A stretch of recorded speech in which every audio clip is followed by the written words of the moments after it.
Dans cette vidéo, on va étudier les élasticités.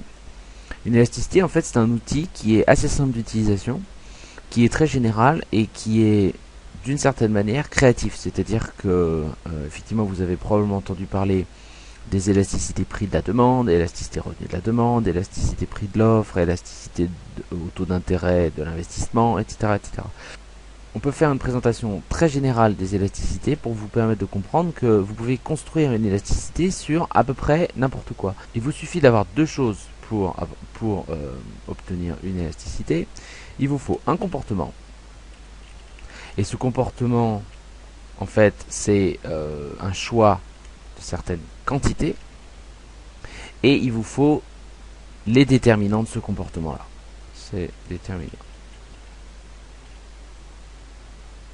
Ou plutôt un de ces déterminants.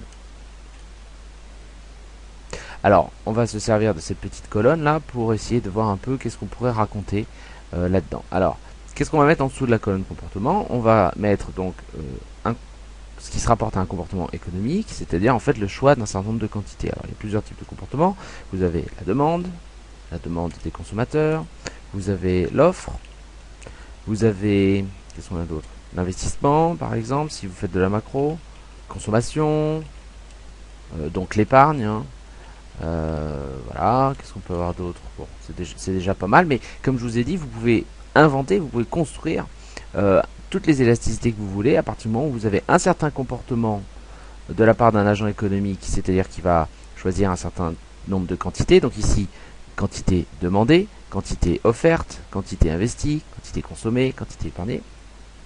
Et vous allez réfléchir à la mise en relation entre ce comportement et un des déterminants de ce comportement. Alors, quels sont les déterminants de la demande? Alors, les déterminants de la demande, c'est le revenu, les prix, le prix des biens. Bon, je vais mettre etc. Vous en avez plusieurs. Vous avez le revenu, le prix du bien, le prix des autres biens, les préférences, etc. Et donc à chaque fois, vous pourrez calculer une élasticité. L'offre, vous avez quoi comme déterminant de l'offre? Le prix du bien, la technologie. Si on prend l'investissement, quels sont les déterminants de l'investissement? Le taux d'intérêt. La consommation dépend de quoi? Ça dépend des théories, mais dépend du revenu, dépend de l'intérêt, encore une fois. L'épargne dépend de quoi? Dépend du revenu, de l'intérêt, hein, c'est l'inverse. C'est ce qui reste une fois le revenu consommé. Donc forcément l'épargne dépend des mêmes paramètres que la consommation. L'intérêt, ça n'existe pas. L'intérêt, voilà. Donc vous voyez, ça c'est une liste qui n'est pas exhaustive de déterminants qui se rapportent à chacun de ces comportements. Et donc vous voyez que vous pouvez calculer un certain nombre d'élasticités si vous mélangez, si vous mettez en relation à chaque fois le comportement et le déterminant. Par exemple, l'élasticité prix de la demande. Normal, on a un des déterminants de la demande, c'est le prix. Donc on peut calculer l'élasticité prix de la demande. Mais comme l'autre déterminant de la demande, un autre déterminant de la demande, c'est le revenu, on pourrait également calculer l'élasticité prix, l'élasticité revenu de la demande. Qu'est-ce qu'on peut mettre d'autre comme exemple? On a l'offre. L'offre dépend du prix du bien. Donc on peut calculer l'élasticité prix de l'offre.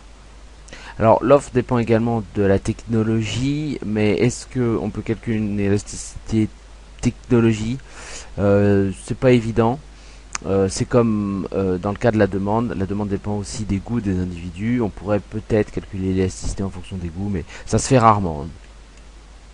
L'investissement, on peut calculer l'élasticité de l'investissement au taux d'intérêt, l'élasticité de la consommation par rapport au revenu, l'élasticité de la consommation par rapport au taux d'intérêt, l'élasticité de l'épargne par rapport au revenu, l'élasticité de l'épargne par rapport au taux d'intérêt, etc., etc., etc.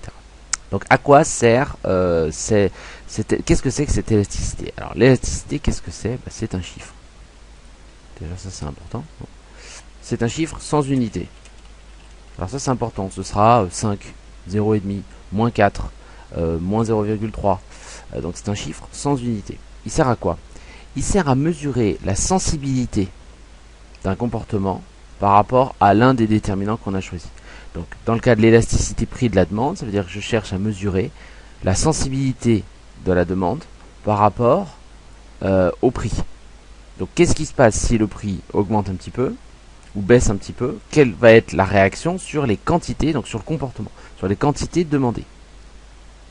Si je prends le cas de l'élasticité revenu de la demande, eh bien si je modifie le revenu d'un certain pourcentage, d'une certaine quantité, quelle va être la réaction des individus quand ils vont voir leur revenu varier? Par exemple, imaginez une hausse de revenus. Quelle va être la réaction des individus quand ils vont voir leur revenu augmenter? Donc, quelle va être la réaction en termes de quantité demandée? Est-ce qu'ils vont demander plus quand leur revenu augmente ou est-ce qu'ils vont demander moins quand leur revenu augmente? Donc, cette élasticité, c'est un chiffre qui va me donner une mesure de la sensibilité. Mesure la sensibilité du comportement par rapport à un de ces déterminants. C'est un chiffre qui nous permet, pour mieux le comprendre, hein, pour continuer à approfondir, il nous permet d'écrire la phrase suivante. Et ça, c'est une phrase qu'il faut bien maîtriser, bien connaître par cœur. Quand le déterminant augmente de 1%,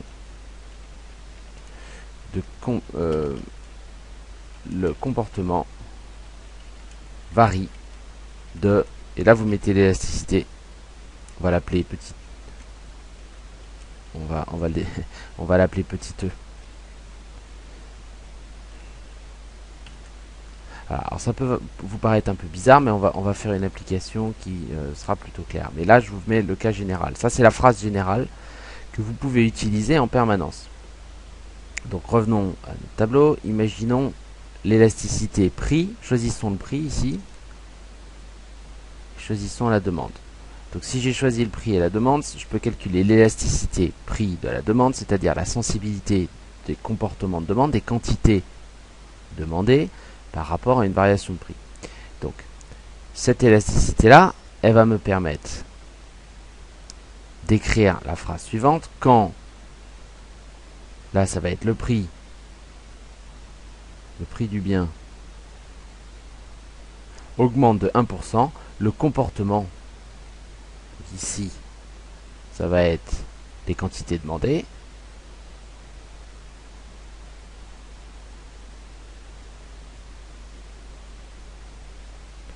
Varie de, et là, vous mettrez le nombre que vous avez trouvé, l'élasticité que vous avez trouvé.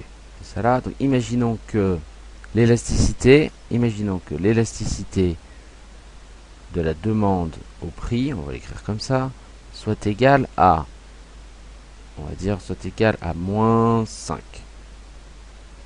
Donc, ce chiffre-là, il s'interprète comment? Il s'interprète en faisant la phrase suivante.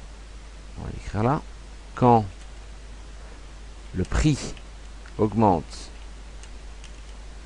de 1%, les quantités demandées, alors là, il y a un moins. Donc, diminue, parce qu'il y a un moins, de 5. Là, on met le chiffre, %. Vous voyez qu'on a la même structure de phrase. Hein. Quand le déterminant, ici, c'est le prix, augmente de 1%, le comportement, ici, le comportement, on a choisi la demande, donc les quantités demandées, varie. Ici, elle diminue parce qu'il y a un moins, et là, on met l'élasticité de 5%. Si on avait voulu faire exactement cette phrase sans dire diminuer mais varier, on aurait pu dire quand le prix augmente de 1%, les quantités demandées varient de moins 5%. Ce qui veut dire qu'elle diminue de 5%. On va en choisir une autre. On va choisir par exemple l'offre. On va prendre l'offre. On va prendre l'offre en fonction du prix du bien. Donc ça va être quoi? Ça va être l'élasticité prix de l'offre. Donc imaginez que l'élasticité prix de l'offre ce soit égal à, alors attendez, on va l'écrire là. Imaginons que l'élasticité prix, on va écrire l'élasticité de l'offre par rapport au prix soit égale à, alors l'offre en général elle est positive, donc soit égale à 15. Ça veut dire qu'on peut faire une phrase hein, sur la même structure qui nous dit quand le prix du bien augmente de, augmente de 1%, les quantités, parce que c'est le comportement, hein, donc le comportement c'est quoi? C'est les quantités offertes. Alors là c'est positif, varie de 15%, de plus 15%, donc augmente de 15%. Donc là on a une bonne idée de la sensibilité des offreurs par rapport au prix, puisqu'on sait que quand le prix augmente de 1%, les offreurs augmentent les quantités offertes de 15%. Donc vous voyez, il y a une certaine relation de proportionnalité qui est assez importante. Si les quantités offertes au contraire avaient été de 0%, ça veut dire que quand le prix augmente de 1%, les offreurs ne réagissent pas. Donc si l'élasticité avait été de 0, les offreurs n'auraient pas réagi et donc on aurait quelque chose d'insensible. Vous voyez que ce chiffre, hein, si l'élasticité de l'offre au prix avait été égale à 0, ici on aurait eu un 0, au lieu de 15% on aurait eu 0%, ça veut dire que les quantités offertes n'auraient pas changé, pas de variation, 0% de variation, elles seraient restées les mêmes qu'avant, malgré l'augmentation du prix, donc on aurait pu dire que les offreurs sont insensibles. Donc dans une autre vidéo, on verra qu'est-ce que ça veut dire les différentes valeurs, quand l'élasticité est négative, quand elle est égale à 0, quand elle est égale à un certain nombre. Mais pour l'instant, c'est juste pour vous donner l'intuition que l'élasticité, c'est une mesure de la sensibilité.